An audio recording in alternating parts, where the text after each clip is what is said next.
শ্রমিক নির্যাতন বন্ধ করতে হবে। গ্রেপ্তার হওয়া শ্রমিকদের বিনা শর্তে মুক্তি দিতে হবে।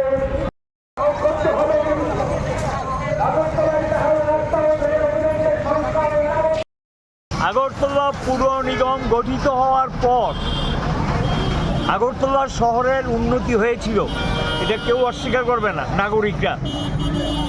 এখন বিজেপি সরকার 2018 সালে ক্ষমতা আসার পর থেকে পর্যায়ক্রমে আগরতলা শহরের উপর মানুষের উপরে ট্যাক্সের বোঝা চাপিয়ে দিচ্ছে।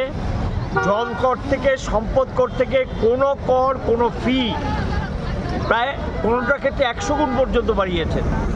পরিষেবা কিচ্ছু নেই, মানুষের জঞ্জাল ছাপাই হয় না, নিষ্কাশনী ব্যবস্থা অবহেলিত, সামান্য বৃষ্টিতে জলে শহর ডুবে যায়।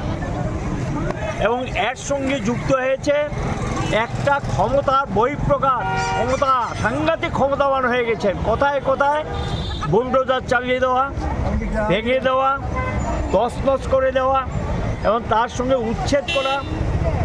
পরিষ্কার আইনে লেখা আছে পুনর্বাসনের ব্যবস্থা না করে উচ্ছেদ করা যায় না, কোনো কথা শুনতে চাইছেন না। সব কিছুকে নস্যাৎ করে গায়ের জোরে উচ্ছেদ অভিযান চালিয়ে যাচ্ছেন। হকারদের উচ্ছেদ করেছেন।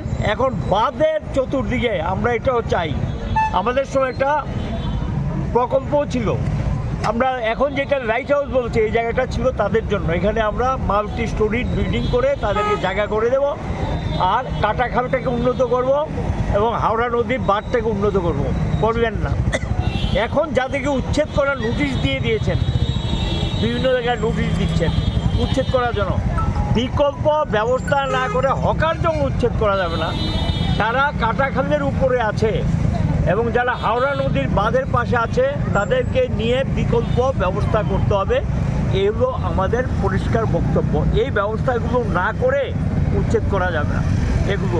আর সঙ্গে একটা বিষয় আমরা যুক্ত করেছি, দিল্লি নয়ডাতে শ্রমিকদেরকে চরম নির্যাতন হয়েছে, 400 গ্রেপ্তার, কয়েকশো আহত এবং এরপরও আন্দোলন চালিয়ে যাচ্ছে।